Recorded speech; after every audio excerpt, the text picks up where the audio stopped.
संजीव त्रिवेदी, अभी क्योंकि हम देख रहे हैं जो बिडेन की तस्वीरें आ रही हैं, बस थोड़ी देर बाद बातचीत शुरू होनी है, द्विपक्षीय बातचीत है और अमेरिका के साथ बातचीत, खासतौर से तब जब 3 महीने पहले भारत के प्रधानमंत्री स्टेट विजिट पर गए हो, बहुत सारी बातों पर चर्चा हो चुकी हो। ऐसे में इस बाइलेटरल टॉक से क्या ऐसा फ्रूटफुल, क्या ऐसा प्रोडक्टिव निकलेगा जो हमारे हित में होगा?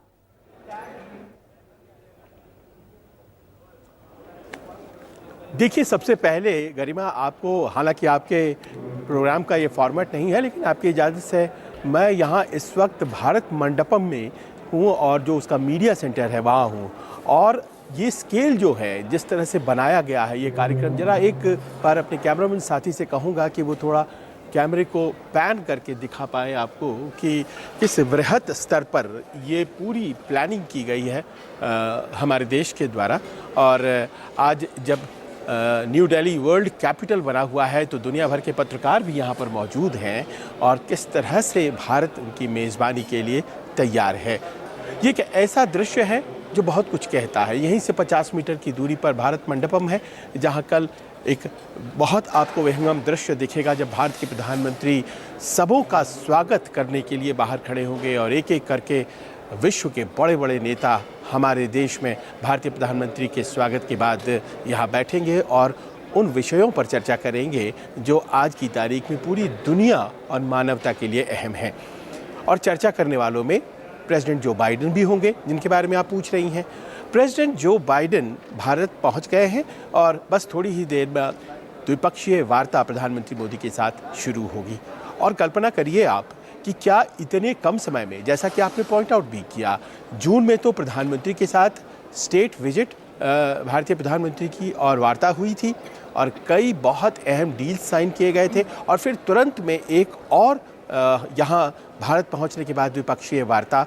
और इतना ही नहीं है, मैं आपको ये भी बताना चाहूँ कि जनवरी के महीने में राष्ट्रपति बाइडेन फिर भारत में होंगे एक बार फिर से, क्योंकि 26 जनवरी को जो हमारा गणतंत्र दिवस होता है, हम क्वाड देशों के सभी प्रमुखों को, सभी राष्ट्र प्रमुखों को मेहमान के तौर पर भारत बुला रहे हैं और वो विजिट भी कंफर्म हो गई है।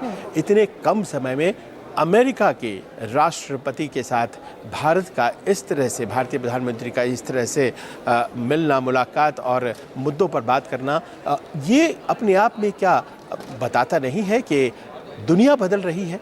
आप भारत की छोड़िए, कितना फ़ायदा कितना नुकसान, दुनिया बदल रही है और अमेरिका जैसा शक्तिशाली देश भारत को कहाँ प्लेस करता है। आपने पूछा कि लेकिन जाहिर सी बात है, क्योंकि अभी संजीव हम बात कर रहे थे कि जब हम पॉलिटिक्स में, वर्ल्ड पॉलिटिक्स में या वर्ल्ड डिप्लोमेसी में, कूटनीति में और सियासत में जब बात करते हैं तो लाइन कही जाती है कि there is no permanent friend and there is no permanent enemy. तो ना कोई दोस्त है ना दुश्मन है, सबके अपने हित हैं जो साधने के लिए वो इस तरह की बातचीत अरेंज होती है। ऐसे में अमेरिका का भारत से हित और भारत का अमेरिका से हित, सुपर मोस्टली अगर मैं पूछूं आपसे, कहां कहां दोनों एक दूसरे के काम आते हैं?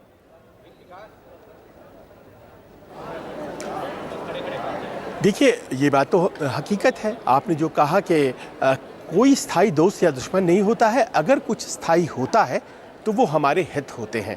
पर आप किसी दूसरे के हित साधन के लिए काबिल हैं, इसका आकलन सामने वाला मजबूत व्यक्ति करता है और उसके बाद ही वो तैयार होता है। भारत की स्थिति आज इंटरनेशनल पॉलिटिक्स में वो स्थान अख्तियार कर चुकी है जहां बड़े बड़े देश यहाँ पर पहुंच रहे हैं और वो मानते हैं कि भारत जो है वो गेम चेंजर हो सकता है। भारत गेम चेंजर हो सकता है। ठीक है संजीव, मैं लौटूंगी। मंजू सेठ,